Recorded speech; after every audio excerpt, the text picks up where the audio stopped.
Hello, Jonathan here, and this is like my second attempt at talking. I dropped the phone, and I realized that I was covering up the speaker, I guess microphone part. I don't know, because I think they both work in tandem. But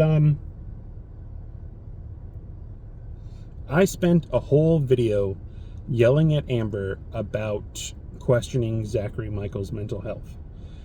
And then yesterday, I spent a whole video questioning Amber's mental health.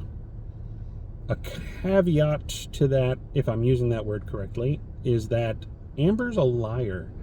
Like, everyone can tell she's a fucking liar. Everyone knows, mostly. I still feel like a hypocrite.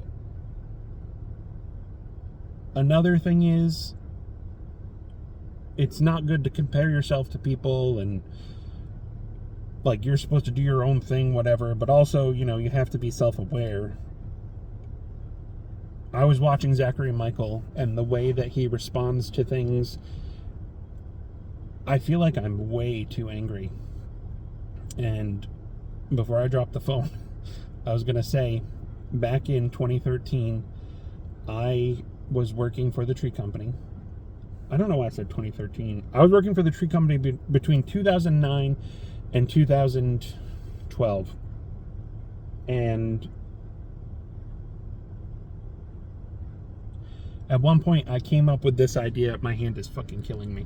I came up with this idea to create a vlog because at that time, I don't know, I saw a lot of people doing stuff on Tumblr, I forget what it's called, that Google thing with the orange symbol, and nobody uses it anymore, but I came up with this stupid name called the Angry Homosexual Tree Trimmer. During that time, what I was primarily angry at was my mother. And that anger and rage,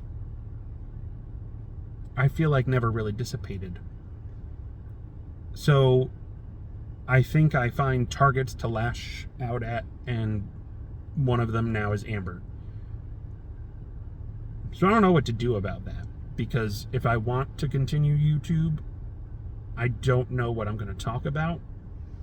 I know in the past few weeks or whatever, I've talked about making content about, what are they called? Fat activists? Because that pisses me off. I am 267 pounds now. At my highest weight, I was like 380. And what's funny is I really didn't do much in the way of actively trying to lose weight. It was that I became broke and I could no longer eat out and get food. And so I feel really shameful about this, but I had quite a few relatives die between 2020 and 2021. And when you have impulse issues and money, shit like this happens. Like, this bin here is full of Marvel Legends figures, and there's 5 of them behind me. I'm emptying out my storage bin because I can't afford the rent for that right now. And I regret blowing all that money. I did buy a condo. I don't know why it's called that, because in Delaware, apparently an apartment is called a condo, but when I was in Jersey, condos were like townhouses. And that's why I was crying in the last video about being worried about keeping up with it, because if anything breaks, it's my responsibility. I have nobody to fall back on in these situations. And I have a lot of irrational thoughts, because sometimes I feel like talking about this is terrible in a way that, like, some people don't have homes, some people are struggling with housing, rent going up, and this goes into the comparison thing, because I'm also struggling from a different position, and other people's struggles don't invalidate mine. But I also, not also, I don't know. I feel like I shouldn't be complaining, even though it is a valid complaint that I can't afford to keep up with this. I make a lot of bad decisions, and it's been really rough since 2020, but really it's been rough since always.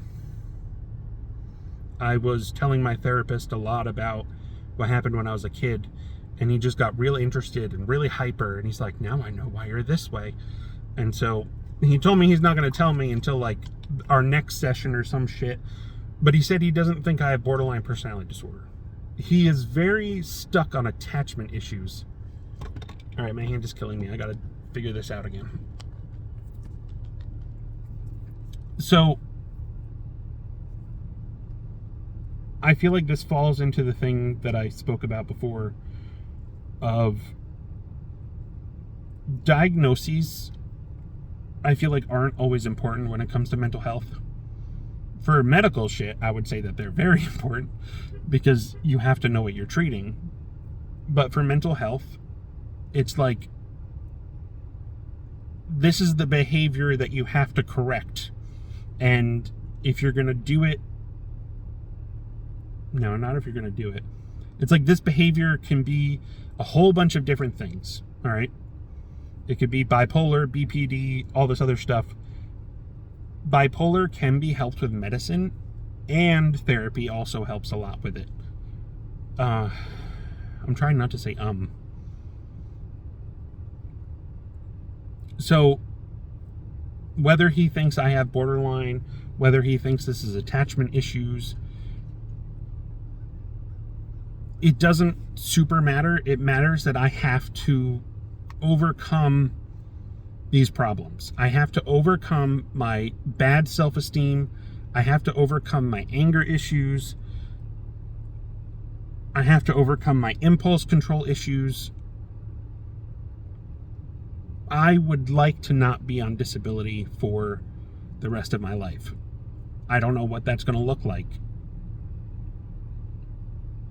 And there are ways that I feel like I am similar to Amber, and there are a lot of ways that I feel like I'm not. I guess that's obvious. I'm rambling now. The thing is that I feel like I have to be more mindful when I'm reacting to Amber.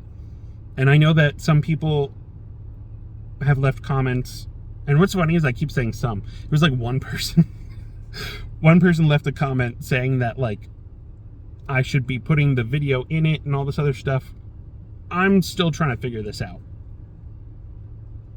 I want to make the video shorter because I don't want to have people sit there listening to me for a half an hour being angry. I would imagine people don't want to do that, and it's probably not good for people to be listening to anger for that long. This is just a dumb assumption that I'm making, but I don't know. I better get off here. I just wanted to give my thoughts, and I'm going to skip the vlog from yesterday. I watched Zachary Michael react to it, and I shouldn't be watching other people's reactions to Amber's videos before I want to do one. So I'm going to probably do tomorrow's. Oh, thank you, clock. And it seems like she's just doing more of the same bullshit, because she was super sad January 20th or 21st or whatever. I think it was after that. But she's obviously not being honest about when the breakup was. I feel like possibly Emily was giving her signs before that, and then they definitely broke up on the whatever date it was, the 23rd. So I mean, like I said, she's a liar. We don't know what is going on with her. So, all right, well, thank you for watching. Thank you for listening to me ramble. And I appreciate everyone who watches, who leaves comments. So, thank you. All right, bye.